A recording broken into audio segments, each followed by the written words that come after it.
বিশ্ববিদ্যালয়ে আমাদের কলিজার টুকরা মেয়েদের গায়ে হাত দেওয়া হয়েছিল। জুলাই সেদিনে শক্তি ফিরে পেয়েছিল। মেয়েদের গায়ে হাত দেওয়াকে জাতি মেনে নিতে পারে না। মুঘল বাহিনী, হাতুড়ি বাহিনী, লাঠিয়াল বাহিনী সব কিছুকে যুবক যুবতীরা ব্যর্থ করে দিয়েছে। এখন সেই একই প্রবণতা দেখতে পাচ্ছি।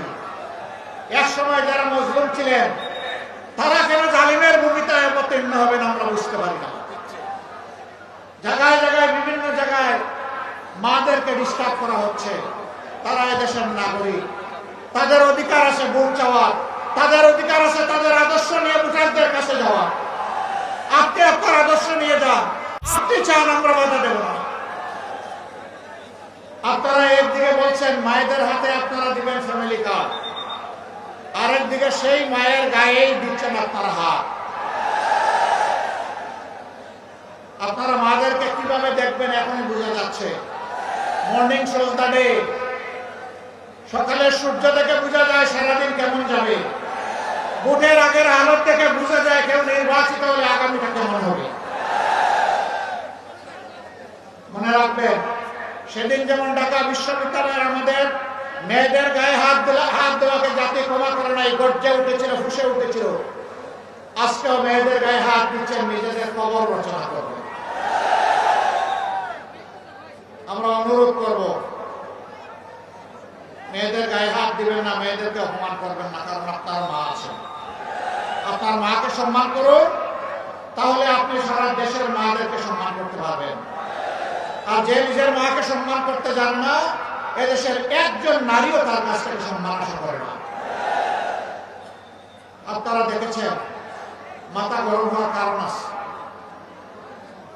এখন নারীরা তাদের নিরাপত্তার জন্য এই যুগকে দাড়িপাল্লা মার্কাকে তারা বেছে নিতে চায়। একজন তরুণী তার পছন্দের পোশাক পরে তিনি বের হয়েছেন।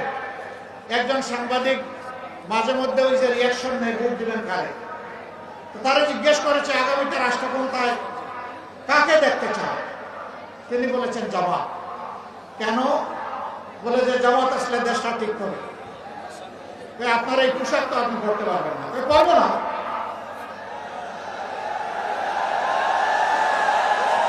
বলে যে এই পোশাক বদলাতে হবে। বদলাবো। এরপরে জিজ্ঞেস করেছে জামাতের কোন জিনিসটা আপনার ভালো লাগে, পছন্দ হয়। ওই জামাত পুরাটাই আমার ভালো লাগে।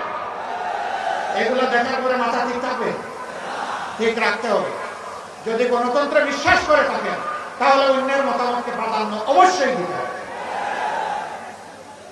আমরা মাদেরকে বলবো আপনার যাকে পছন্দ আপনি তাকে ভোট দিবেন, কিন্তু কোন জালিম যদি আপনার দিকে চোখ তুলে তাকায় সাথে সাথে বলবেন 12 তারিখ আমি যাব, তুমি পারলে ঠেকাইও।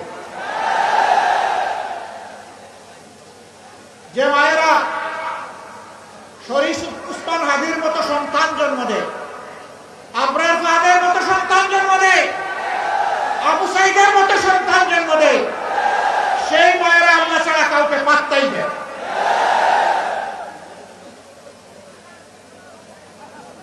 তারা বিতির রাজ্য কায়েম করতে চায়। সম্মানিত ভাইরা, ভয়কে যে জাতি ইতিমধ্যেই জয় করে ফেলেছে, এই জাতিকে হিসাব করে কথা বলবে। যদি সত্যি গণতন্ত্রের প্রতি আস্থা থাকে তাহলে নিজের কাজ নিজে করুন, অন্যটা তাকে করতে দিন। হ্যাঁ, কোন প্রার্থী এবং তার সমর্থকেরা যদি নির্বাচনী আচরণবিধি লঙ্ঘন করে তাহলে আপনি এই অথরিটি যারা আছে, নির্বাচন কমিশনকে বলুন, রিটার্নিং কর্মকর্তাকে বলুন, অ্যাসিস্ট্যান্ট রিটার্নিং কর্মকর্তাকে বলুন, সরকারকে বলুন, কিন্তু আমাকে বাধা দেওয়ার আপনি কে?